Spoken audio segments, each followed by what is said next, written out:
students. I want to give you guys a recording of how to work with video physics, graphical, in terms of the unit circle, producing sine, cosine, and tangent functions, along with secant, cosecant, and cotangent functions. Here we go. So remember, the first thing that you want to do is you want to create your experiment in video physics, okay?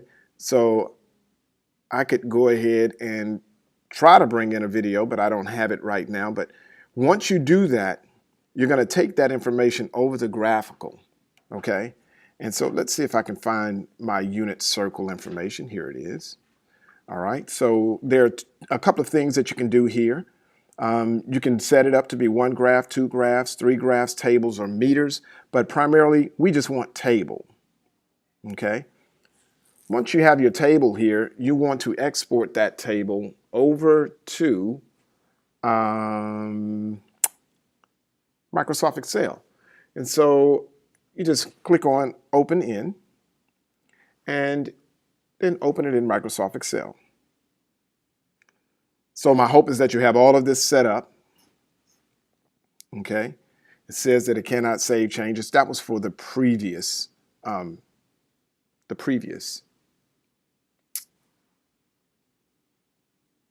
Excel worksheet. So now I'm going to go ahead and select Convert into Edit. And as you can see, I can save my document to Dropbox. And I have several Dropboxes here for whatever reason. It should be only one. Physics 120. And so I can just go ahead and save that there. So hopefully you have already set up everything in Dropbox. And now I'm just going to go ahead and, let me see, I want to keep the time. And we want to keep X, we want to keep Y, and you'll see X and Y velocity. Let's go ahead and just hide those.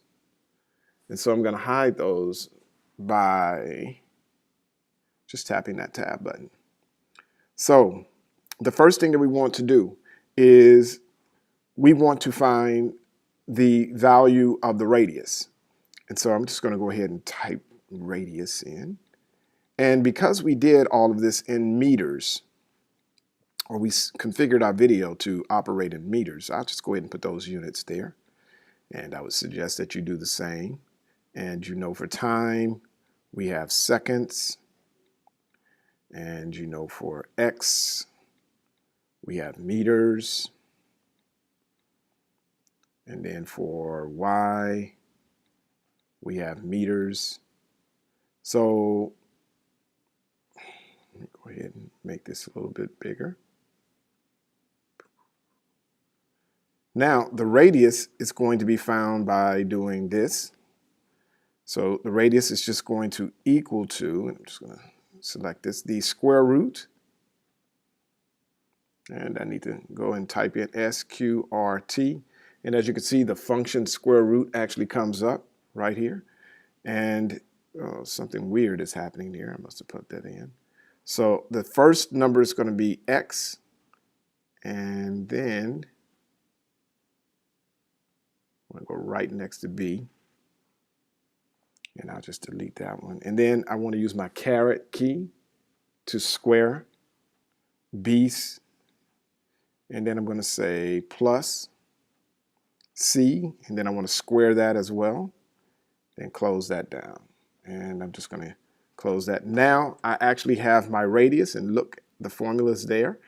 Okay, and I can actually make this bigger so you guys can see what I was doing.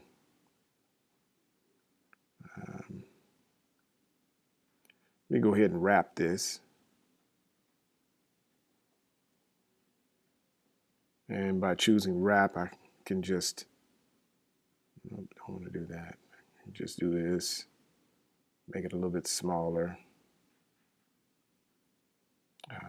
Do the same here. Do the same here. Okay. So now that we have our radius, I can just tap on radius, and then I can say fill. And when I select fill, I can just grab the lower arrow and go down like so.